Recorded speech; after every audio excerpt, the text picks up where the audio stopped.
this is the first game of the cut from the regionals, Northern California regionals from May 30th. 2015, and the data pack was Chrome City was just released. I caught this game a little bit in the middle here. There were about 4 turns in, no agenda scored yet. I have with me, co-commentating, Noah McKee. He won that regional event. How are you doing today, Noah? Great, Brian. Thanks for having me on. Yeah, definitely. And again, apologies for getting this, missing the first few turns. I was not aware that they were starting to play. And we have playing on the left side of the screen with Andy is Greg. On the right side with Engineering the Future is Jason. And did you play either of these players in the day, Noah? Yeah, I played Jason in the Swiss for a full match, and then once in the cut as well. I played against the ETF twice. Okay, great. And so he has an Adonis campaign pumping out money and just played a hedge fund. Greg here on the left. Let's see his board state. He has the Desperado out, which is great, and he has the Baby in play, drawing a card, getting a credit. Ghost Runner, hinting that this is probably Stealth Andy. Did you see a lot of Stealth Andy in the day? I actually didn't. I think the only crim I saw was Leela. Okay. And I don't think they were doing stealth, but yeah, this looks like pretty typical Stealth Andy. Sure. Getting the Ghost Runners early, but no silencers, no Switchblade. So I guess we don't know if he's doing Refractor as well or just Switchblade. Right. I would definitely have seen a lot more of just the Switchblade variant. That's what I was running myself. The Refractor one's nice, but you don't have a lot of influence for things like R&D interface and all that good stuff. Yeah, exactly. So looks like ETF's Jason... turn here. Yeah, so he installs a card, gets his ETF money. Looks like he sent something up. Yeah, so he's going for... Looks like he's going for an agenda here. That's an install advance, so sent something up. So I guess the two major upgrades you're seeing out of ETF right now are Caprice and Ash. A lot of ETFs are also running Breaker Bay, but that wouldn't really help with scoring an agenda. So yeah, probably Caprice or Ash. Right. Yeah, I think Jason might have been doing Breaker Bay. I was seeing it somewhere in the cut, Yeah. I thought. Yeah, he was definitely doing some... Oh, cool, Yogg. So now Yogg is Andy back free. in the meta. Yep, So yeah, probably not Refractor. So he does score an ABT, cool. and he sees just a hedge fund. Unfortunately, he went down to 1 credit after that run, so... but he has him in a nice position here, Jason, because if Jason scores that agenda, R&D is open for another whole turn. Yeah. Yeah, I'm a big fan of Yogg kind of making a comeback here. And perhaps Greg has net ready eyes as well. Yeah, yeah. It's a possibility. That think again, Chrome City was just released a couple days before. What did this do to your deck? Did you make a lot of changes in the last couple days? I didn't, but I know a lot of people preemptively like went away from big code gates, especially like Lotus Field. Like Code Gates RP has been the deck to beat, kinda, but like I don't know. A lot of people say Net Ready Eyes messes with that. So, oh, cool. So he leaves the Enigma, which signals like he at least has some program trashing, because he like, anticipates the Enigma will still be useful later on. So, Right. yeah. Yeah. I No. wonder What if would that's that like be? I an mean, Ichi. you don't see a lot of Rotor Turret anymore. No. It could be like an Ichi. An Or Ichi, something yeah, that like makes sense. Oh, that looks like Heimdall 1, Heimdall. I believe. Nice. Yeah. Yeah, so that could do some brain damage here. I didn't catch what click that was, but it looks like he's taken at least 1 brain damage here. So he might double click through and take a brain. Oh. Or just click the brain and Yep. bounce. So that must have been his... yeah, no, so he spent his last clicks just to avoid brain damage. Yeah. I don't know. I think I would have taken a brain and gotten through, right? Yeah, I don't know how many clicks he had, but Right. It depends He was what you have in considering hand. it, though. Like I think he had a decision. He might have only had 1 click, so that is a bit tough. Yeah, but now Jason, not a whole lot of pressure to score out, because Greg can't really threaten the remote, He would need, like, a sudden influx of cash. Right. And Jason has an upgrade on HQ, too, so Siphon play isn't probably going to happen. But he's scoring out anyways, cool. Yeah, he knew it was pretty secure, so that is the NAPD. He did the right thing. I mean, his remote was secure the turn he put the agenda down, and the state didn't change a lot in the next turn, so he just kind of let it sit, and was pretty sure that Greg wouldn't be able to get into that remote. Yep. Okay, so it looks like we're clicking through the Heimdall this time. Wow. That must have been his whole turn. Yeah, he went Yeah, into it's 3 R&D clicks. first. Yep. It's he got a credit out of it too, so that is nice. I think that's sometimes the right play, especially seeing 2 cards. Yeah, I don't know. This is pretty early on. You lose quite a bit of time doing that, but Right. I guess it's good. Agendas are good.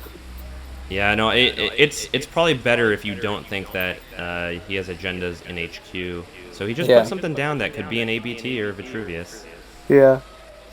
So if he's playing Adonis, he's probably playing Eve too. Like the ETF 1 remote tends to be like Eve, Adonis, and like Breaker Bay right now. Seems to be a pretty popular configuration, so could be another money asset.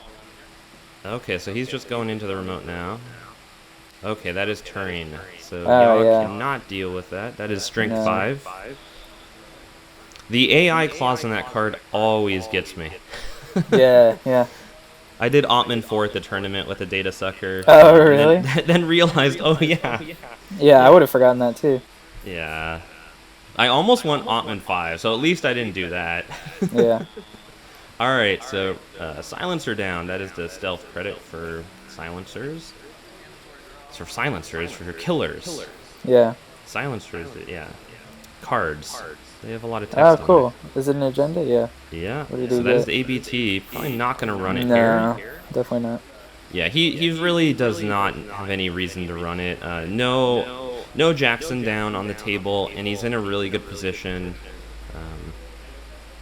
Yeah. Sometimes if I'm under a lot of pressure as ETF, I will run that thing just because if you're like, I'm gonna lose the game, so I might as well run it. Quickly through the Heimdall again. Ooh, okay, so it is mandatory upgrades. Yeah. A Chrysium grid, is that? Yeah, it's Chrysium.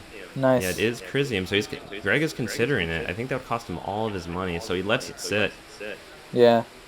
I think he has to kind of think, oh, that could already be a Chrysium on HQ, so I don't know if there's a real good reason to trash it.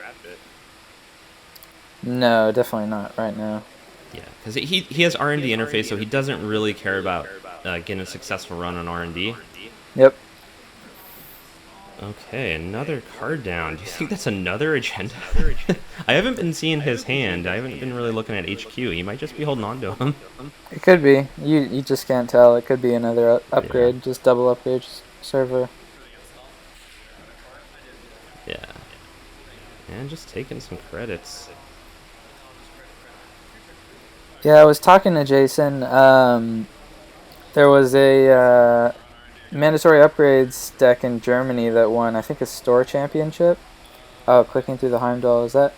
That was a Blacklist and an Ice. I think it was another Turing, maybe.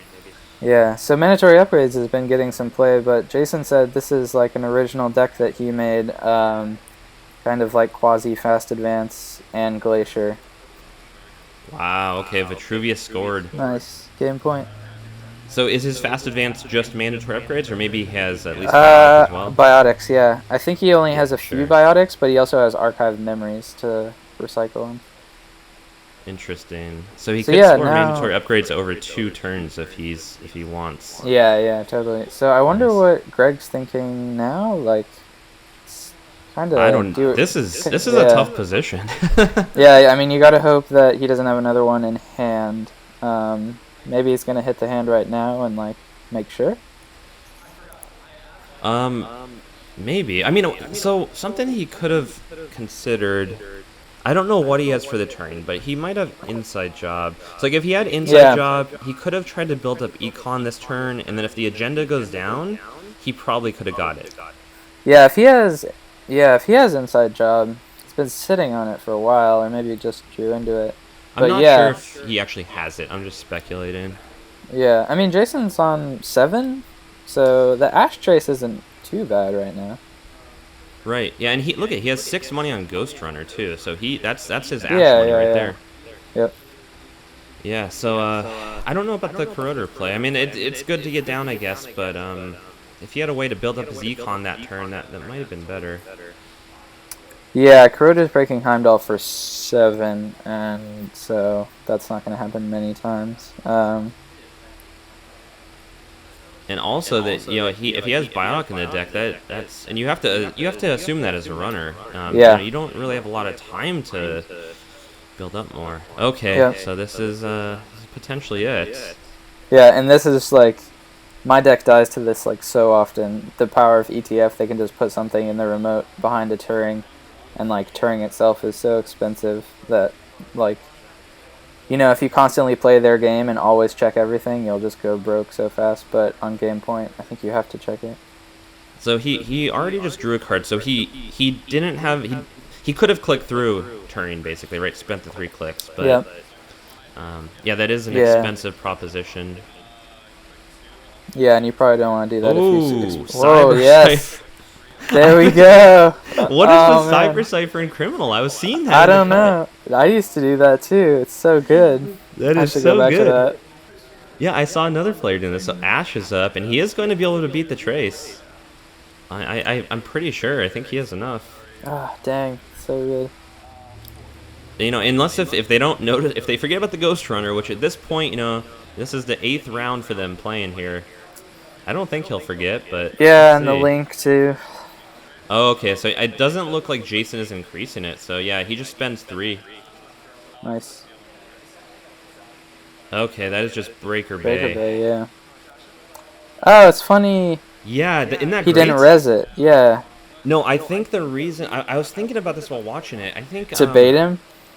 Yeah, I think he wanted to bait him to spend the 3 to look at Yeah. Baker Bray, right? Yeah. If he rezzed a Ash with Baker Bray, I can't talk right now. He just Yeah. trashes Ash. So doing Yeah. it this way, he had to invest 3 to look at Breaker Bay, and then he had to make another decision to spend 3 to trash Ash. Yep, and he doesn't. So that was really smart. Yeah, I think most people, I think I would have been like, oh, Breaker Bay, I can save money here. But Yep. that was really smart. He didn't really need the money at the time. He's sitting on 7 still. Yeah, but I guess Greg is thinking he has the Cyber Cipher now, so he can get back in for net nothing with Desperado. So, or no, it's 5, so cost him 2, Cost him 2, right? but still pretty cheap. Ooh, looks like he's ignoring it. Clicking through. And he this. hasn't been in R&D in a couple turns, probably, so it's possible Jason drew an agenda here. Looks like he's ignoring it. I think it probably would have been worth it for him to trash the Ash last turn. He could have done that. Oh, he takes a brain to save a click. Okay, so he might still go in there. He has all of his pieces. Ice. Ooh, NAPD? NAPD. Yeah, Rough. yeah. He needed to take it. So I think he has 1 click left, right? Oh, okay, so Breaker Bay coming up. Adonis. Adonis, so he's going to get 3. He just gets 3 credits for that. Yeah. Biotic. Yeah, and isn't that Nice. great? He Yep. needed 8 credits. Does he need 8 to score that? No, he only needed 7, right? 6 in ETF, right? Oh, with ETF he only Yeah. needs 6. So yeah, he didn't even Yeah. really need to do the Breaker Bay thing, but he No, probably it just happened to be down. did he top deck that agenda? I don't think so. No, because he had R&D lock, so he must have drawn it in between the turns where Greg wasn't Right. checking. Yeah, really, really well played. I mean, a close game. Greg Yeah. definitely lost some time on that Heimdall, but it's hard to say if that was a wrong decision or a bad decision. I don't know. Yeah, but yeah, 2 really good players. The Cyber Cipher play is definitely like reading the meta well, reading the weaknesses of like your standard Crim deck well. Those big code gates are just really not fun. Yeah. And then Jason, yeah, having a really nice original mandatory upgrades deck and nice combination of Glacier Fast Advance. So yeah. Yeah, really well played. So Jason goes up in the winner's bracket, and Greg needs to fight his way out of the loser's bracket. We did spoil the winner here, but with Noah on the Yeah. commentary, I kind of needed to introduce him like that. Just a couple days after the win here. So yeah, again, congratulations, Noah, on that. It was 89 people. Thank I you. forgot to mention that. 89 people at this regional.